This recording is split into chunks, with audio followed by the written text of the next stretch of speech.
Hey, She Slayers, this is a special sample cut from this week's episode. If you find this interesting, be sure to make time to go listen to the entire episode released this past Sunday. And please be sure to help a girl out and follow or subscribe to this podcast.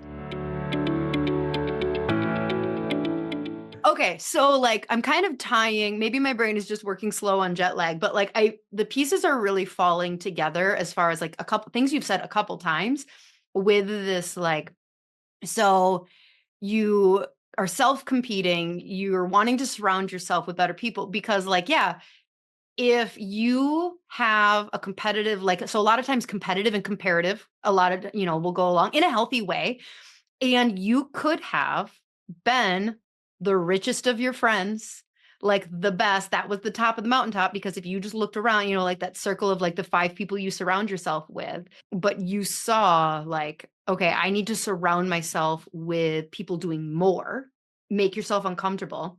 How did you start to get in those circles?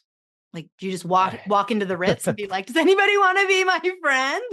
So I actually dialed it down to a formula that I'm gonna do Hell a yeah. keynote about it on Thursday, and it's a 5-step formula. And the first step, and this is the formula in my opinion on how to reverse engineer any outcome that you ever want, and it parlays into business pretty well. Number one is making yourself valuable.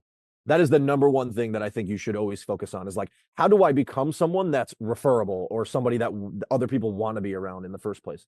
So making yourself valuable, that's through consistency in the micro habits for me. So I use a system that I coined build. So if you're looking at like, how do I make myself more valuable? How do I radically personally develop? Try not to take on the entire 1-year goal in one day.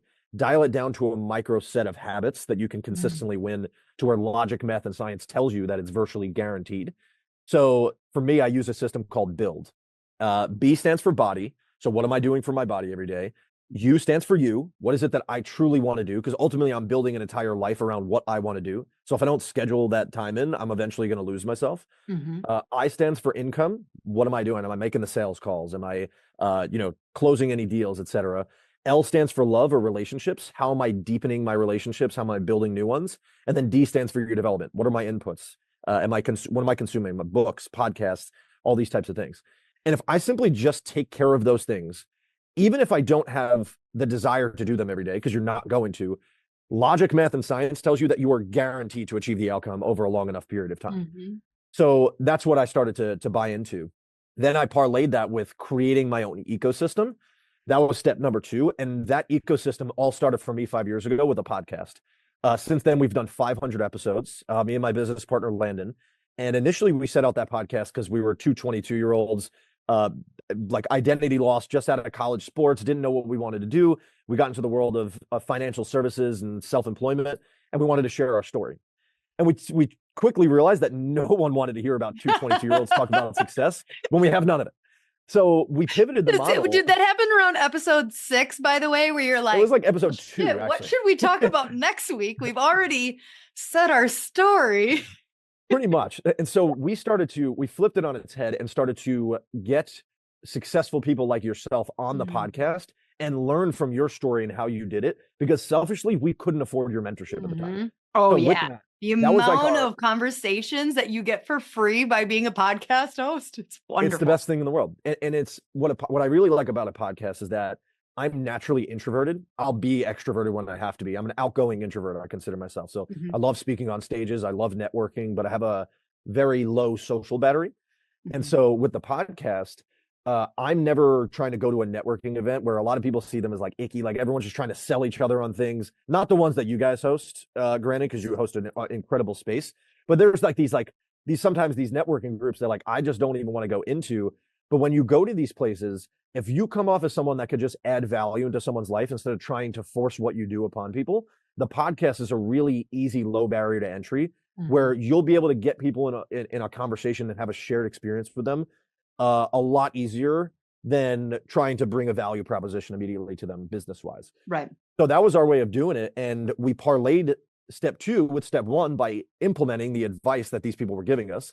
That's the number one key, right? It's like, I pay for mentorship or I listen to people. I'm actually going to read what they tell me to read and listen to what they tell me to listen and all that stuff.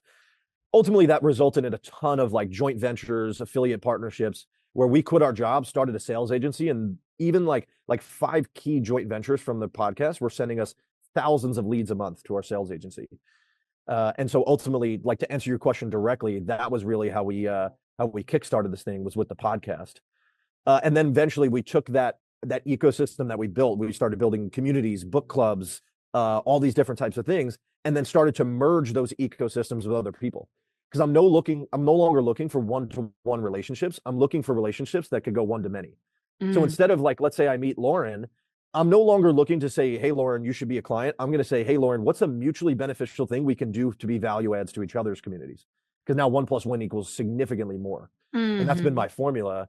And then we just continue to deepen relationship capital. The way that I see relationships is simply like a bank account. Too many people, especially younger people, try and withdraw from an empty bank account. Hey, what's in it for me? When Yes. you just need to be authentically depositing into relationships.